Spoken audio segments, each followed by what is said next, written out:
ফের শহরে ইডির হানা। বেসরকারি মেডিকেল কলেজের মাধ্যমে জাল নথি জমা দিয়ে অনাবাসিক কোটায় চিকিৎসা পড়ার অভিযোগ, ডাক্তারি পড়ার অভিযোগ আর মেডিকেলে ভর্তি দুর্নীতি তদন্তে এবার ইডি সক্রিয় হলো। একাধিক জায়গায় ইতিমধ্যে ইডি আধিকারিকরা পৌঁছে গিয়েছেন। প্রকাশ সেনা রয়েছেন আমাদের সঙ্গে এই মুহূর্তে সরাসরি। প্রকাশ, কি অভিযোগ? না দেখো, সকাল থেকেই একসঙ্গে 20টি জায়গায় তল্লাশি অভিযান চলছে এবং ইডি সূত্রের খবর শুধুমাত্র কলকাতা নয়, কলকাতা ছাড়া তারা রয়েছেন বজবজ এলাকায়, দুর্গাপুরে। ইডি অফিসাররা গতকাল রাতেই পৌঁছে গেছিলেন। সেখানে একাধিক যে প্রাইভেট মেডিকেল কলেজ রয়েছে সেখানে কিন্তু তল্লাশি অভিযান শুরু হয়েছে। এর ছাড়া বোলপুর, শান্তিনিকেতনে, মলয়পীঠ, তোমার মনে থাকবে মলয়পীঠের নাম একাধিকবার বিভিন্ন তদন্ত করতে গিয়ে উঠে এসছে। প্রথমে গরু পাচার কাণ্ডে তার নাম উঠে এসেছিল, তারপর শিক্ষা নিয়োগ দুর্নীতি মামলায় তাকে তলব করা হয়। সেই মলয়পীঠের যে medical college, private medical college, সেখানেও কিন্তু ইডি আধিকারিকরা তল্লাশি চালাচ্ছেন। অর্থাৎ দুর্গাপুর, পানাগড়, বজবজ, কলকাতা বা বোলপুর একসঙ্গে একযোগে তল্লাশি অভিযান চলছে।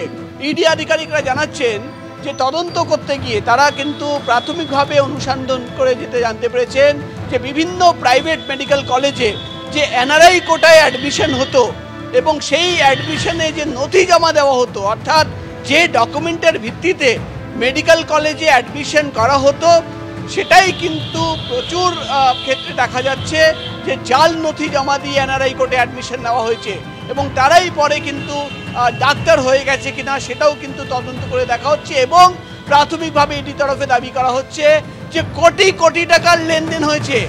অর্থাৎ একটা র্যাকেট, একটা নেক্সাস, একটা কার্টেল কাজ করতো, যারা কিন্তু এনআরআই কোটায় নথি জমা দিয়ে, জাল নথি জমা দিয়ে বিভিন্নভাবে কিন্তু অ্যাডমিশন পাইয়ে দেওয়া হতো এবং অ্যাডমিশন নেওয়া হতো এবং তারা কিন্তু সেখানে মেডিকেল পড়াশুনো করতো।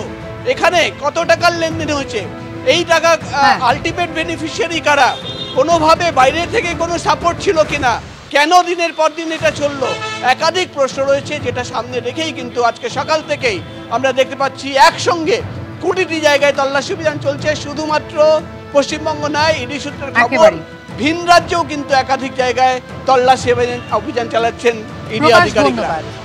4 মাসের মধ্যে রাজ্য মেডিকেল কাউন্সিলে প্রত্যাবর্তন চিকিৎসক অভিজ্ঞদের প্রতিবাদে সল্টলেকের রাজ্য মেডিকেল কাউন্সিলের সামনে রাতভর অবস্থান। জয়েন্ট প্ল্যাটফর্ম অফ ডক্টরসে সরাসরি আপনাদের নিয়ে যাব। আমাদের প্রতিনিধি জিলাম করঞ্জাই রয়েছেন আমাদের সঙ্গে। জিলাম, এরপরে কি পদক্ষেপ করবেন ডক্টরস ফ্রন্টের পক্ষ থেকে, কি জানানো হচ্ছে?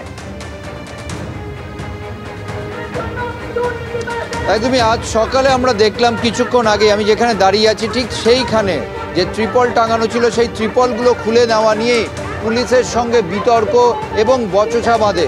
এখানে যারা চিকিৎসকরা ছিলেন তারা এখানে যে ত্রিপল লাগিয়ে বসেছিলেন সেইটা পুলিশের পক্ষ থেকে খুলতে চেষ্টা করা হয় এবং দেখা যায় যে সেই নিয়েই তাদের সঙ্গে রীতিমতো তর্কাতর্কি, বচসা সেগুলো বেঁধে যায় এবং তারপরেই আমরা দেখি যে ত্রিপল খুলে নেওয়া হয় এবং এরপরে পুলিশের পক্ষ থেকে সেটা বলে দেওয়া হয় যে কি হয়েছে সেটা আমরা জেনে নেব, তাদের সঙ্গে কথা বলবো। ঠিক কি হয়েছিল এখানে আমাদের ডাক্তাররা সবাই, অভয়ামঞ্চ সবাই কালকে রাত্রে এখানে অবস্থান বিক্ষোভ করা হয়েছিল। শান্তি সম্পূর্ণ প্রতিবাদ যেমন আমরা প্রথম দিন থেকে করে আসছি, তেমনি আমরা শান্তিপূর্ণ প্রতিবাদ করছি। কারণ আমাদের এটা মাথায় রাখতে হবে যে এক তো আমাদের বোন অভয়া আজ অব্দি বিচার পায়নি এবং দ্বিতীয়ত যে অন্যায়টা করা হয়েছে, অভিজ্ঞদেরকে আবার ফিরিয়ে আনা হয়েছে ওয়েস্ট বেঙ্গল মেডিকেল কাউন্সিলের মাথা হিসেবে, সেটা আমরা মেনে নিচ্ছি না। সকালে কি করা হচ্ছিল যে জন্য আপনাদের সঙ্গে বিতর্ক বাঁধত পুলিশের সঙ্গে? সকালে আমরা শান্তিপূর্ণভাবে এখানে সবাই বসেছিলাম, হঠাৎ করে পুলিশ অফিসাররা এসে আমাদের ওপর অকথ্য অত্যাচার শুরু করে দিলেন এবং বললেন যে ইমিডিয়েটলি ত্রিপল খুলে নিন। সেটা একটা আমরা ভীষণভাবে ধিক্কার জানাচ্ছি যে ওনারা আমাদের যারা মহিলারাও আছেন আমাদের দেখতে পাচ্ছ এই যে ত্রিপল লাগানো এবং ত্রিপল খুলে নেওয়া নিয়ে এইখানে ব্যারিকেড করা ছিল সেইগুলো খুলে নেওয়া হয়। এবার যদিও আন্দোলনকারীরা তারা বলছেন অবস্থান চালিয়ে যাবেন এবং একই সঙ্গে এই যে ব্যারিকেড করা আছে, তাদের যে ত্রিপল লাগানো আছে সেই প্রক্রিয়া তারা চালিয়ে যাবেন এবং এখানে অবস্থান চালিয়ে যাবেন। যে বক্তব্যে তারা এখানে ঘেরাও শুরু করেছেন রাজ্য মেডিকেল কাউন্সিলের, সেটা চালিয়ে যাবেন। জিলাম, ধন্যবাদ।